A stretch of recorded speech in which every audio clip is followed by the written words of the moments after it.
About. Now that's very interesting because the ant people are referred to on this planet, and yes, they look like ants. So you're saying they were the Anunnaki? Well, initially, yes. I mean, what happened was we were scouting planets. Not only were we scouting planets for gold, which we desperately needed, some of which was to be used in reigniting our atmosphere. Other bits were used to maintain our health. Gold is integral in the universe, and you'll find out that this particular quality of gold on this planet was rather rare. So we needed that specific kind of gold to do the extracts. You know, you have the monocycle of gold, as they call it, but we needed something sort of in between. Although humans can ingest this, and some do, and actually ingest gold, because it has a life extension effect if it's done correctly. And I'm certainly not telling anyone listening to this to be foolish enough to run out and simply ingest gold. We're talking a very specific methodology there where it had to be atomized in the air and then inhaled, sort of like the same way people may ingest cannabis, as an example, where you have to, light it, smoke it, inhale it, and then you uptake that active ingredient, which then circulates through your body. But in this case, it's very similar. We had aerosol devices that actually would dispense it into our atmosphere at the correct amount. And it was a very, very small amount, because many people have said, well, how could you possibly harvest enough gold to atomize your atmosphere, and why did you have to do that? We've been asked that question. Well, each dimension has its own fold, its own frequency. And our particular dimension required a special atomized layer on the planet that had to be maintained through this use of very, very minutely atomized gold. And the reason why we also wanted your gold was it was very dense, and with a small amount we could extract it down to the smallest micro amount that we needed to place into our air to restore our protective shields, to begin to function our equipment in the sky. As you know, you see it breaking down on your planet, right? So, and I guess I don't think I've ever heard this explained correctly, and yet I hear other people say that these beings that are speaking are Anunnaki, and I'm like, I don't recall seeing you at the coffee clutch. Who is this? You're getting a lot of false information about the Anunnaki, that we are all vicious and bloodthirsty and horrible, and that we were for the destruction of humanity. Nothing could be further from the truth, baby. Let me tell you, we were breeding not only humans to be just slaves at the time. It really wasn't a form of slavery as you would understand it today, as humans think they perceive slavery. No. It was more like a kinship. We viewed you as our children. Of course, some of us bred you to be mated with us.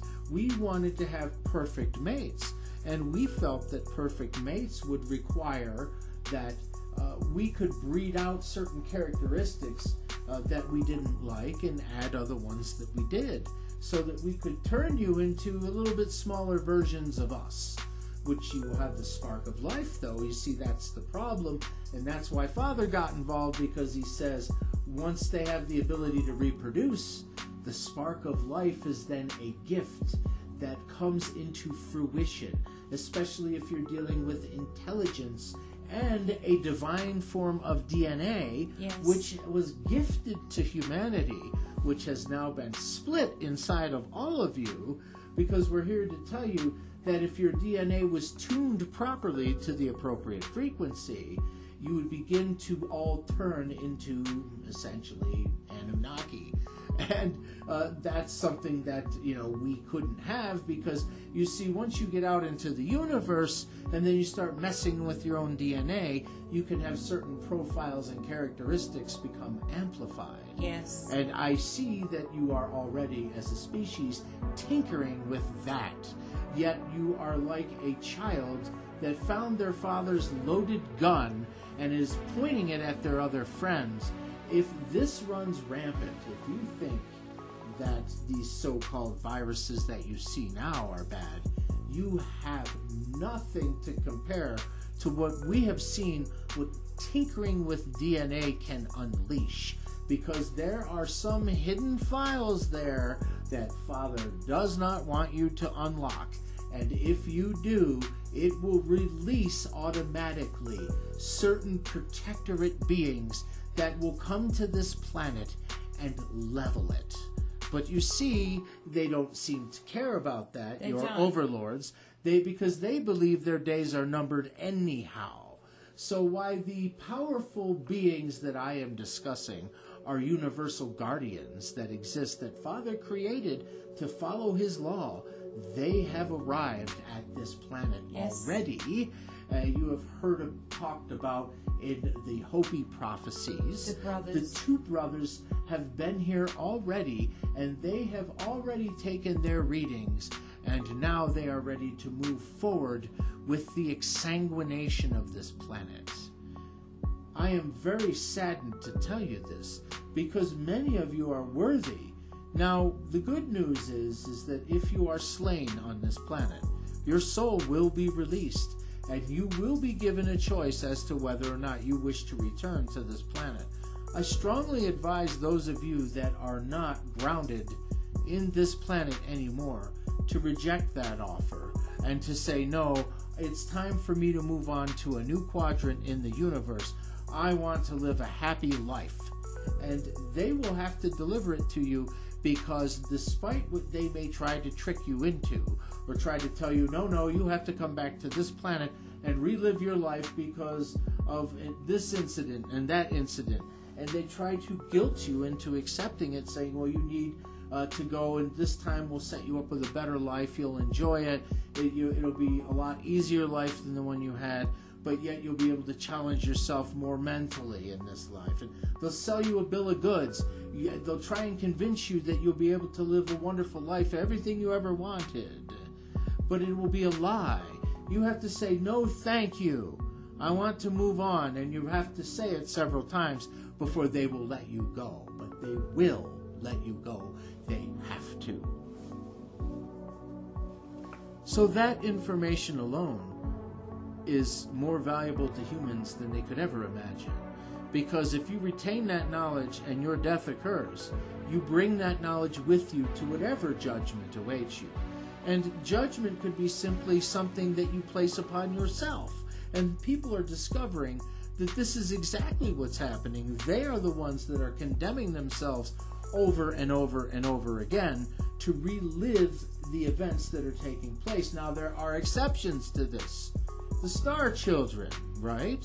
Those that were selected to come into the game, like Iridio here and others like her, that bear a message for humanity and that are here to do the work of the Father, for whatever purpose.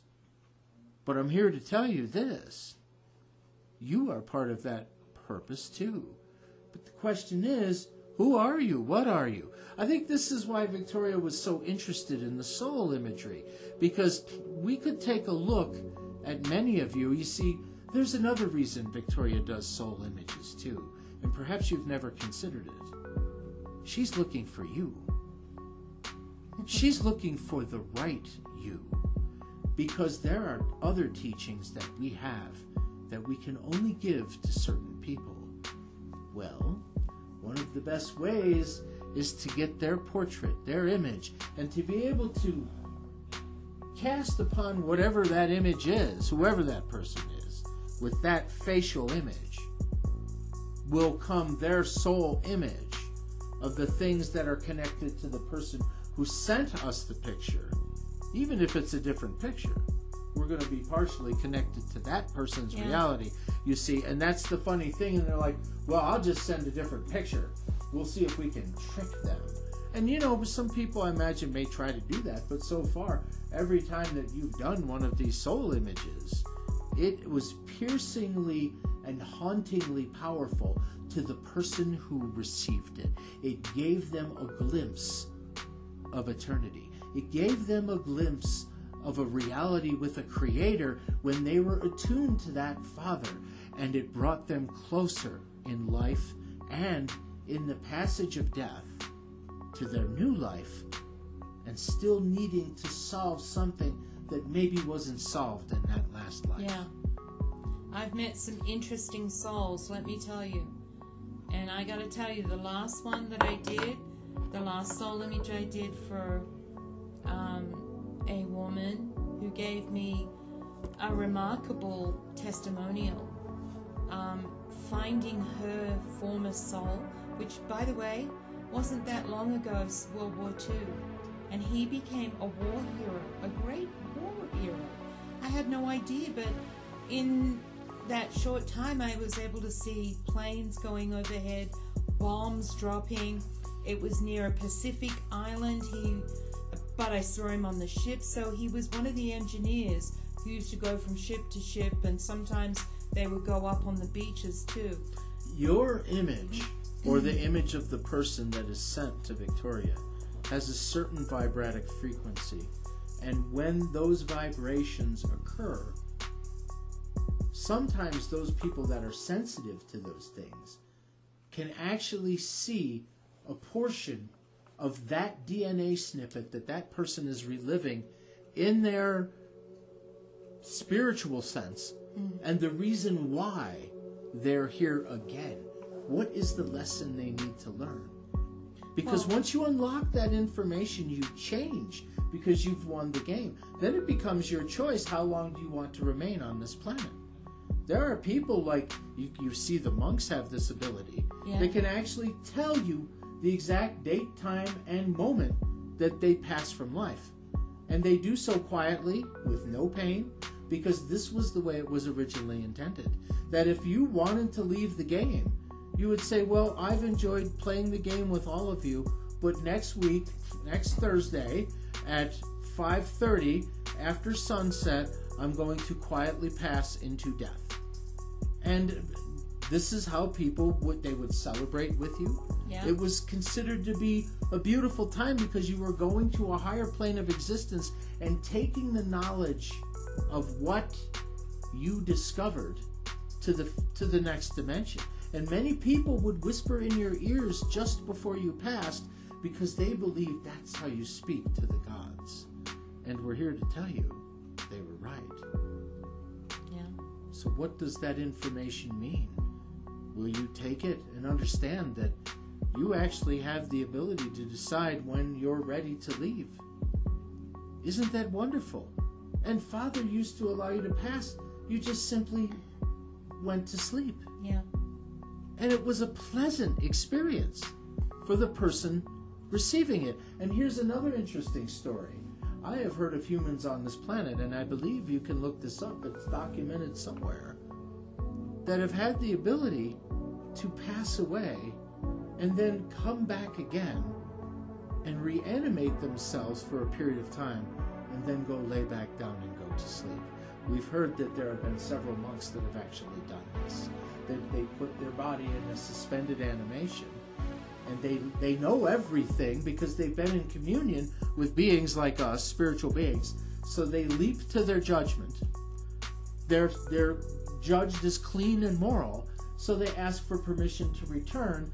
And if you are directly connected with some of the higher beings, they will allow this, especially in monasteries, because they believe that the knowledge in that monastery will remain with that monastery as far as miracles that are worked. This is why people initially traveled to monasteries all across the planet, not because they wanted to learn more about religion, but they heard there were miracles being performed. And indeed there were. Same things that used to happen inside of the pyramids. And the pyramids were not burial chambers for dead kings. They had a whole valley of the kings for that, people. Yeah. Okay? Most of them were never buried anywhere near those pyramids. No, the pyramids were miracle chambers. You could leave this planet. You could go visit other places. They were stargates. Yeah. They also gave you the ability to decide if you wanted to end your life peaceably and with no pain, and you would pass to the next dimension.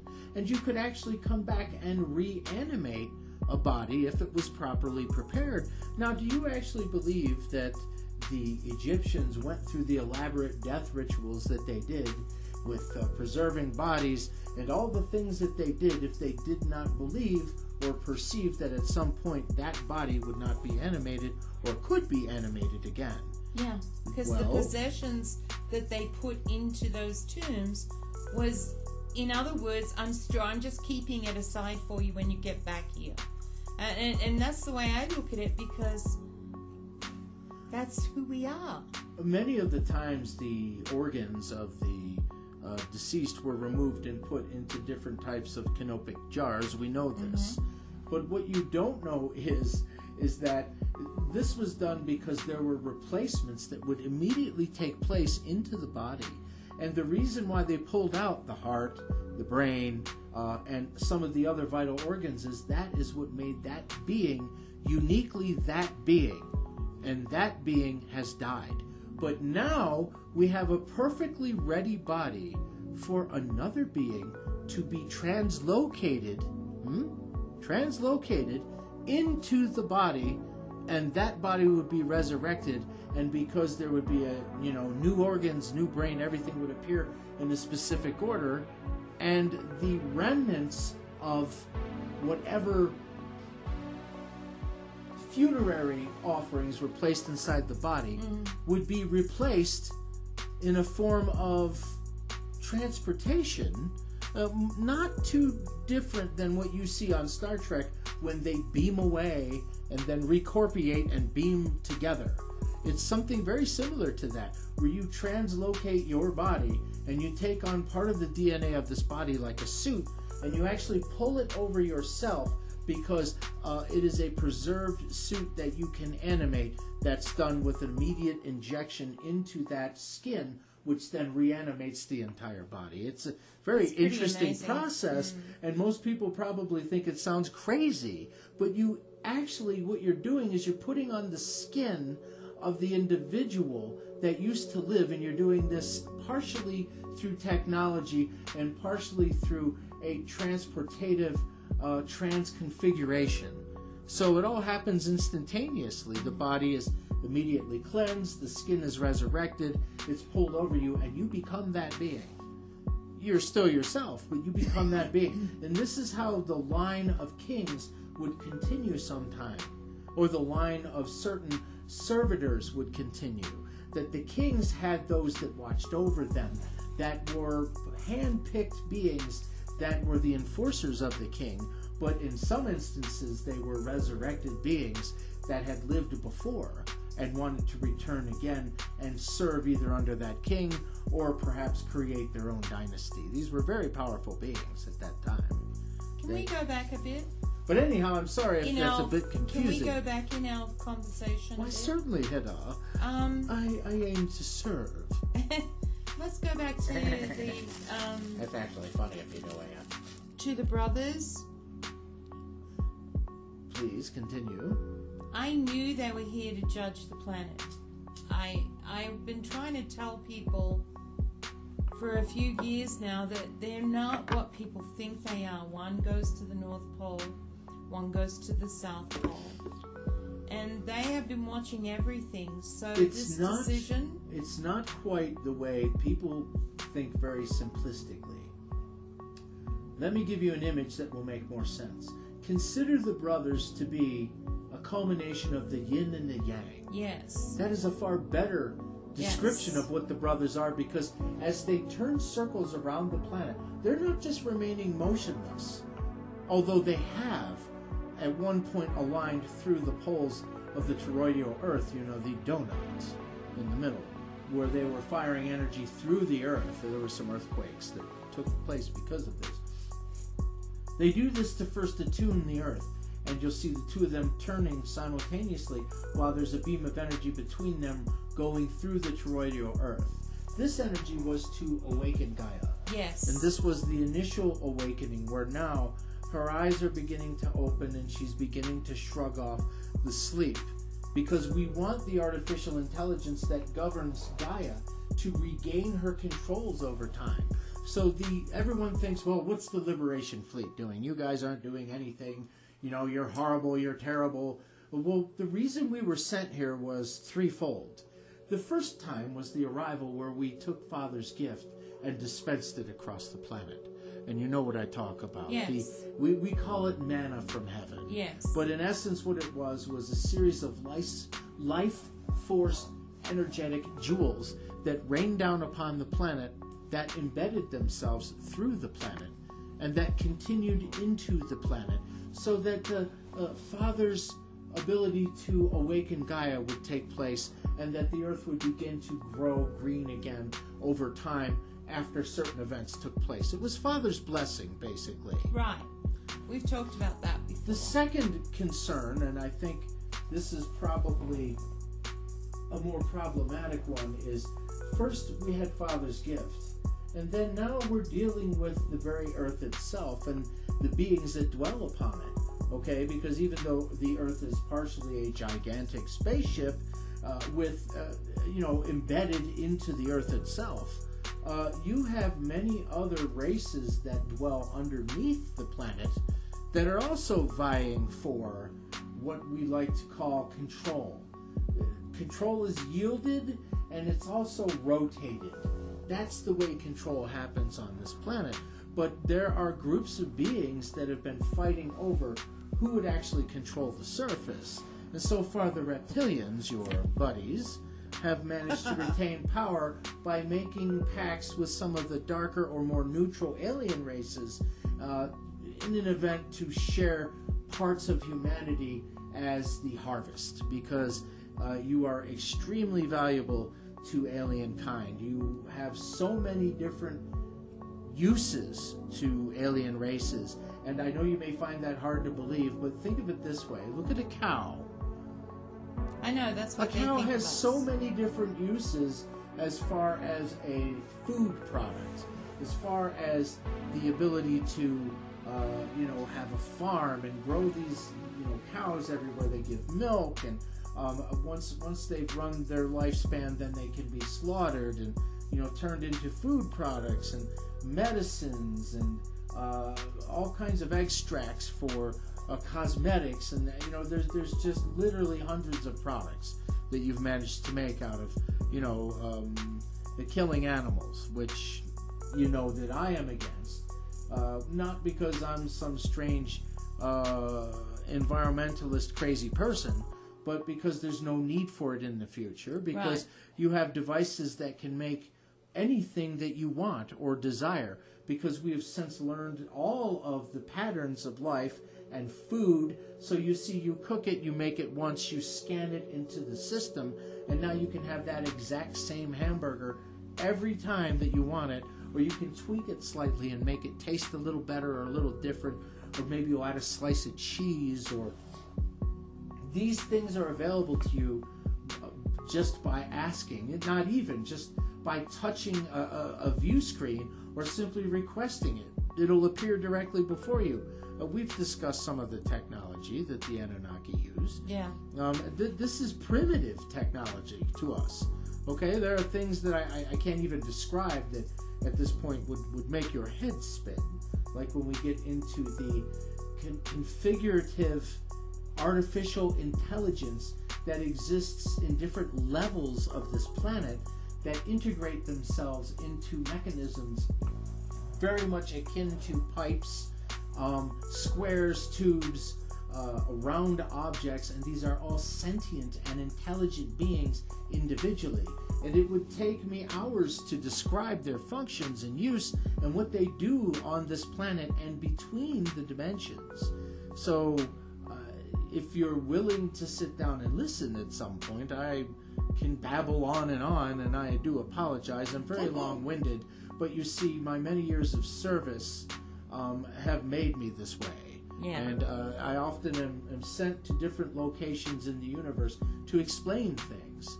And I was at one time a very high-level scientist, and at another time I served as the Minister of War, and another time I was a great warrior. But these were all different factions of Anunnaki life that I have lived without closing my eyes yet. If you get my meaning, there's even a higher dimension for Anunnaki, of course.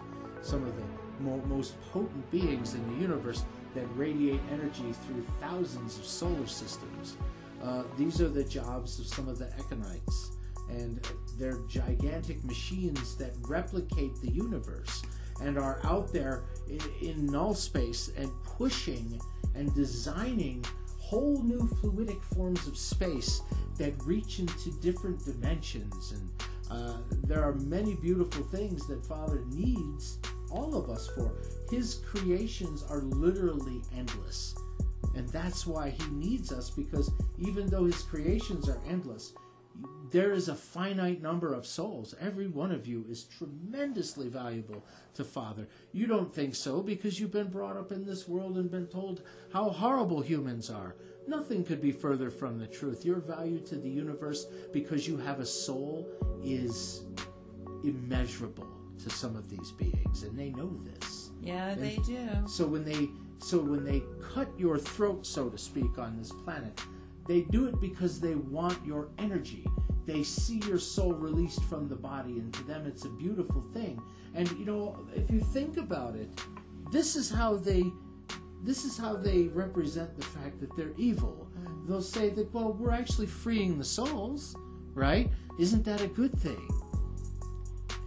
But then they reharvest them all over again. And it becomes a form of hell because you have to keep coming back and you can't truly be released. You see, in between every life, you're supposed to be able to decide if you want to do what, like, the neutrals and the beings that talk to you want to do, which is to take a damn break from being resurrected and dying, and then maybe join other aspects of the universe. And they stay in the fourth dimension. Yes, and they like it there. Yeah. Because they can manifest a lot more, as you know, in the fourth dimension. Yeah. Things move faster. Beings grow up quicker until they become adults very quickly. There are a lot of changes and a lot of differences, but actually these beings perceive their reality very much the same way that you do.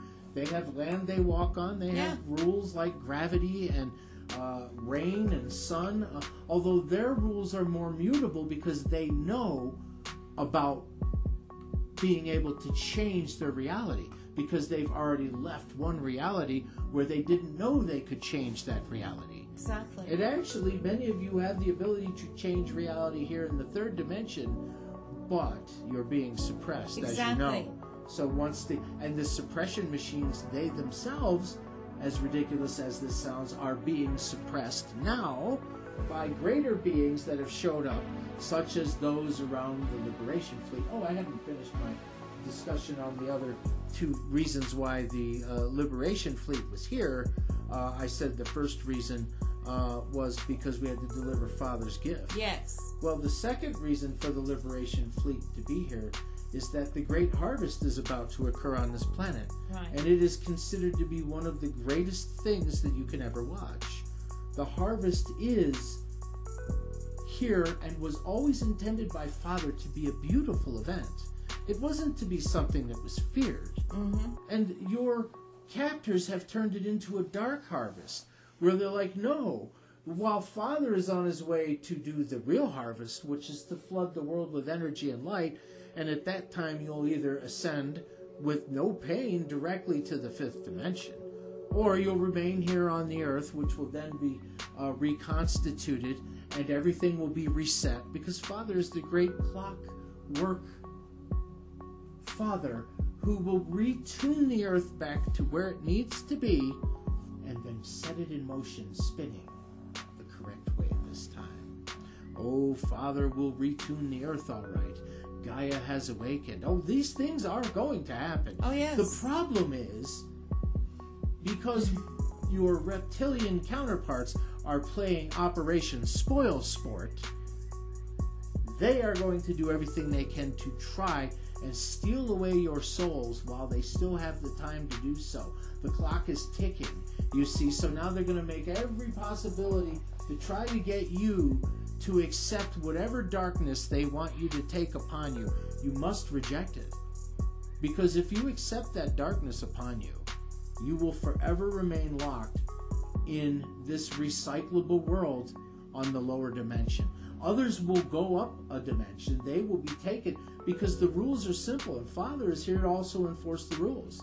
Once the harvest is complete, that's it. Those that have been chosen to ascend will ascend.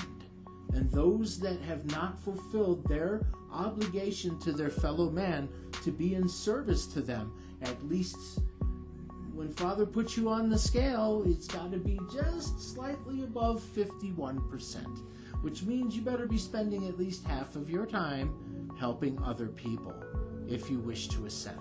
And of course, there are certain understandings you must have. That if you have to be done with religion as we know it on this planet. I'm sorry, people. I don't know any other nice way to tell you, as Michael says, that you have been believing in a fantasy. It's like a child who believes in the Tooth Fairy. Yes, for example. Yes, yeah. It's a good example, Hedala. Yes. So, forgive me again being long-winded, but I hope that this information is helpful. Well, you're saying what we've tried to explain to people, and the problem is when I try to explain these things to people, everybody, they've been hearing so many different versions of the fifth dimension, but it's very simple. If you understand what the law of one is through those teachings, you must be in service to self or service to others, and there's just no middle path. And if you've chosen to live a life pretty much as a me, selfish individual, well, then you've already chosen that path. And no, that doesn't mean that you're going to be condemned to some bad place. No. It just means that you're going to be stuck here again. For another however long it takes. But the problem is, while all that's going on, there are those beings that are trying to clean this planet up and turn it back into what it was supposed to be, which was a university. So, and then once that happens, even if you're stuck here, all of a sudden you'll be given an opportunity to move up, and you'll have that opportunity.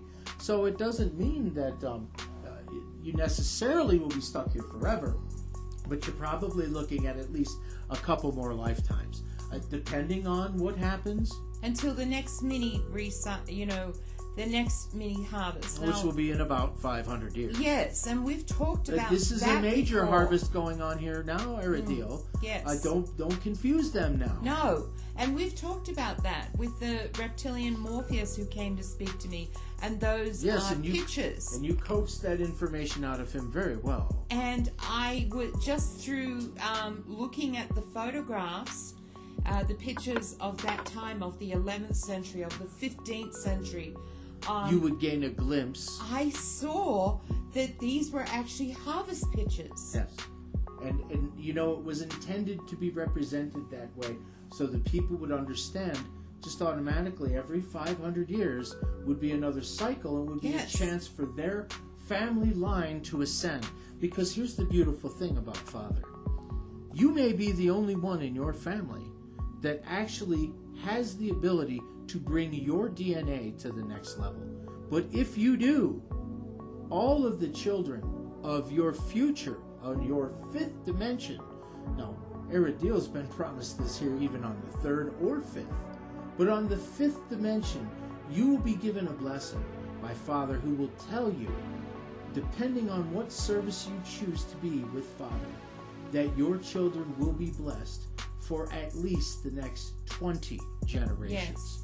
Now, Aradil received this blessing many years ago for her family, that her lineage would be blessed with the ability for people to both see and also to understand and to have clairvoyance and clairaudience, the ability to hear things, past, present, and future, the ability to see things, past, present, and future, a direct and divine gift. And yet many people have that ability to develop it.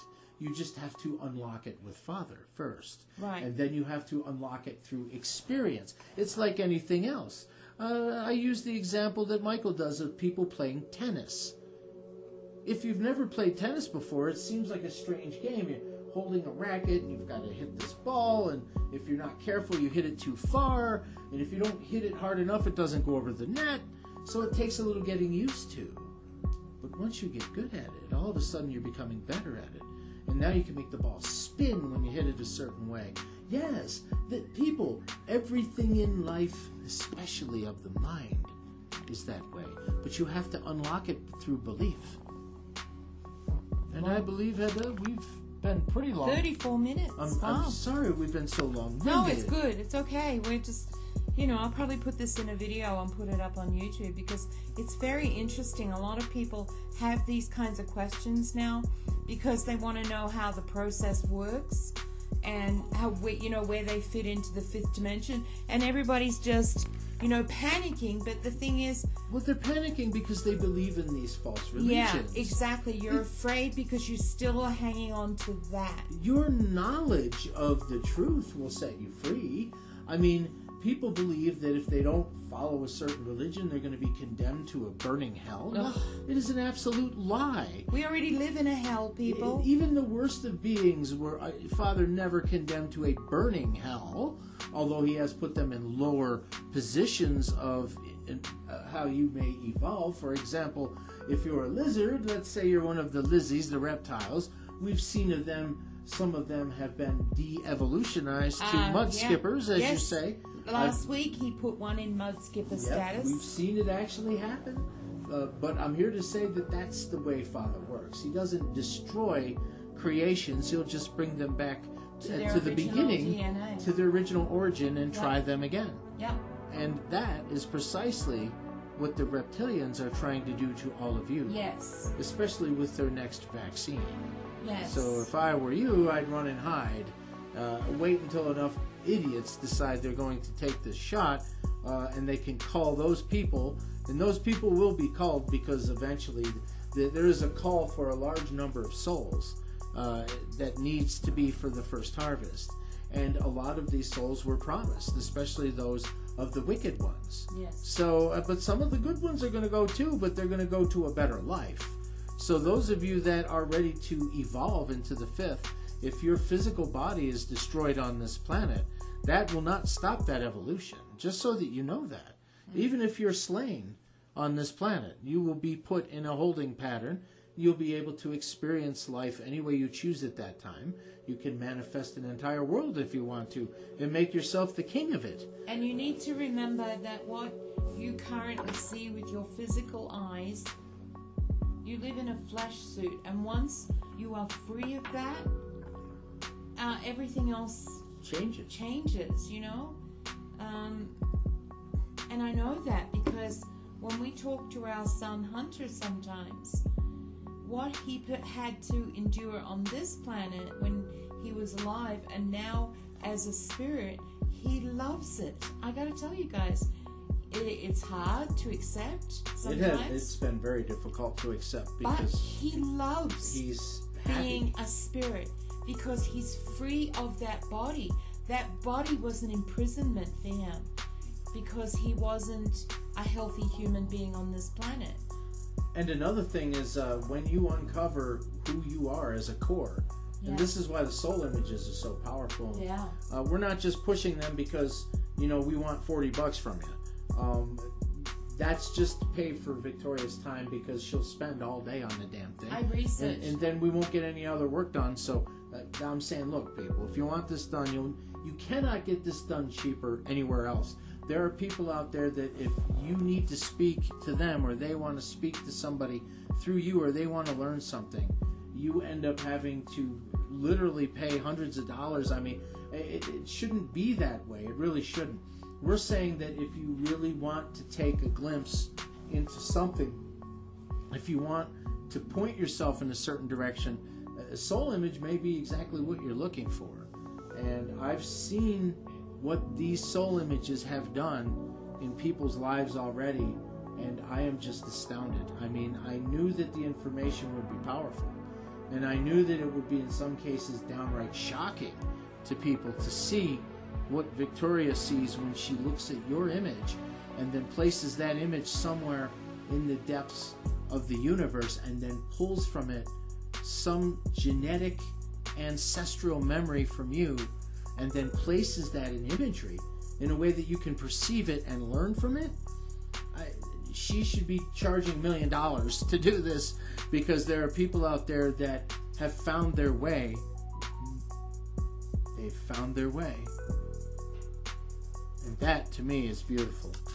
But I think that's going to conclude this rather lengthy conversation. And I wanted to remind everybody to visit whentheancientspeak.com.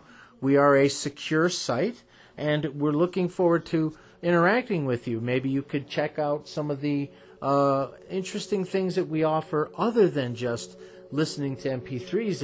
If you'd like to join the cutting room floor, it's easy. Go to whentheancientspeak.com and look for cutting room and click on that, and it'll tell you all about that. Under $5 a month, you get a lot more of what's going on, a lot more of the family, a lot more interaction with Victoria and I, things that will benefit your life and can actually help you in a lot of ways, including financially too, which is beautiful because people right now are really suffering, and being able to do things like work from home can really help. So, but anyhow, that's just part of who we are.